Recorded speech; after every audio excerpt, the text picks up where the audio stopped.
Hey guys, welcome back to SNKE Limited. I'm John, and this beautiful girl who we have here is Leia. She was actually from my clutch that was born on May 4th. They hatched on May 4th, so they all have Star Wars names. And she just took her third meal, actually earlier in this video, or later in this video, you'll see it. And she's on frozen thawed mice already. And I'm going to show you guys in this video how I get my hatchlings to eat right away, right after their first shed, and how in 3 simple meals that I get them on frozen thawed, and she's eating adult mice already. So I'm going to show you guys how to start off successfully feeding your hatchlings and how to get them growing and feeding very fast. All right, so this clutch here just shed within the last 2 days, and I am dropping in these small live mice here as their first meal. Now one of them already took it. I literally put these in like 2 minutes ago. I was actually recording the video and I had the wrong microphone on. But as you can see, that guy's kind of looking this way. He was just coiled up, minding his own business, and he saw the mouse and he immediately started getting a little kind of curious. This guy actually already took his meal. So this snake just got done shedding 1 or 2 days ago. Now he has the mouse backwards, but hopefully that doesn't cause an issue, but he still struck it and he still coiled it up. Hopefully he decides to eat it. I usually just let them sit in there for a little bit, maybe, I don't know, maybe a half hour or so. Alright, so it's been maybe about 10-15 minutes since I put these mice in here. Let's see if they have eaten them yet. Alright, so success. This one here, 8, as you can see, there's nothing in there. And this one 8 as well.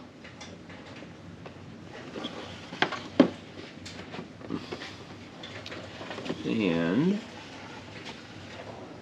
this one did as well. So all 3 of the snakes that did not have shark mouth ate their first meals. Again, they just shed in the last 2 days, and I fed them like a small mouse for their first meal, and all 3 of them took it.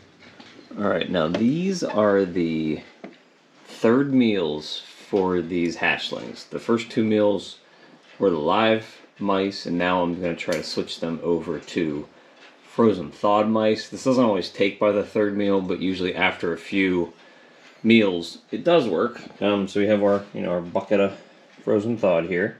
I just thaw them in a bucket with water, and I usually feed straight out of the bucket, still dripping wet. And usually if you grab the mouse kind of by the back end and just give it a wiggle, kind of like this, make it look like a mouse. He knows what's up. Look at that. That is this snake's first attempt at feeding frozen thawed. So that is an adult mouse. This snake is probably just over 100 grams. It's feeding day, and we will go down the whole entire group of snakes here, the whole entire clutch, and see who takes frozen thawed and who doesn't. Oop, look at that. That was a quick one. Took it. Again, frozen thawed mouse, large mouse, 3rd meal. No issues. So then what I'll do, after I confirm that all these guys take their frozen thawed and eat it, then they're on frozen thawed permanently. Usually, pet homes prefer frozen thawed. Some breeders do as well. I prefer frozen thawed if I can do it, just because it makes my life easier. It's less rats that I need to keep live constantly. It seems to just, it's a little safer for the snakes. You're not worried about them getting bit. But when you do thaw out, if they don't eat it, you waste it. So I usually kind of thaw them out in waves. Usually somebody gets, I do like half the amount of frozen that I need. See if everybody takes them. And hopefully they do. So this one needed a little bit of coaxing. If they need some more coaxing, I just keep wiggling it after they grab it, just to make sure that it realizes that it's eating prey. So that's 3 for 3 so far. This girl looks ready to go too. So let's get another one here. Alright, let's see. She looks ready. This should be quick. Oh, there's a strike, but a miss. Here you go. Come on. Sometimes it just takes a little, there you go. A little coaxing, a little poking. You want to kind of just, I usually grab the mouse kind of by the hindquarters. You want to make it look like it's still a mouse, that it's still, you know, kind of wiggling around. So, you know, I grab it right there, kind of on the back end. That way when you put the mouse in, it still looks like it's a mouse.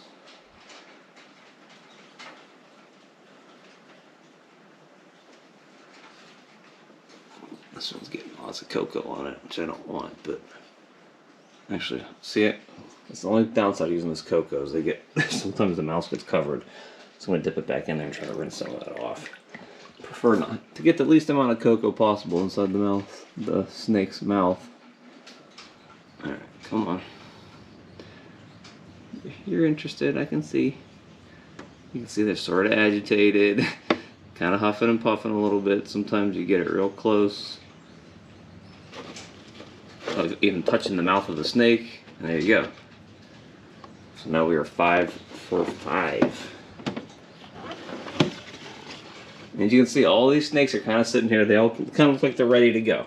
They're all ready to eat, and that's the way you want it. Usually, these hatchlings, it's kind of a once-a-week thing. They're ready to go. This girl looks ready. Sniffing, smelling. She's following it. She's tracking it. Give it a little nudge sometimes. Get it right in her face. Now so she's retreating. So you can tell, sometimes I give it, she's huffing and puffing a little bit. Sometimes you give her a couple more nudges. Let's see.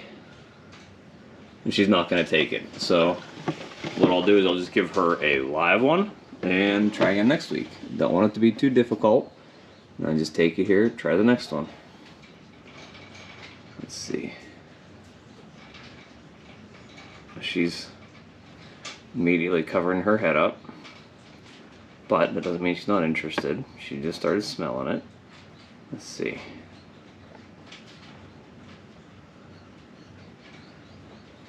Let's see what she's doing. No interest? Let's see. She's sniffing a little bit, but yeah, not interested. So we went 5 for 5 in the last two. Said no way. I'm gonna warm it back up a little bit, and we'll try the last one. Hopefully, we get 6 out of 8. It's 75% of them. But she looks interested. There we go. There we go. So 6 for 8. Took frozen thawed on the first try, which is good. So I am gonna go through the. Well, actually, you know what? I got one more. I got this hatchling from Canova, and he's been eating live for me religiously, and now I'm gonna try frozen thaw with him because he's pretty angry most of the time, striking at everything, and I can't imagine that he's not gonna strike at this and try to eat it too. So let's see if he's hungry for a big frozen thawed. Oop, he bit at it. But I don't know if that was an angry bite or a hungry bite. Let's see.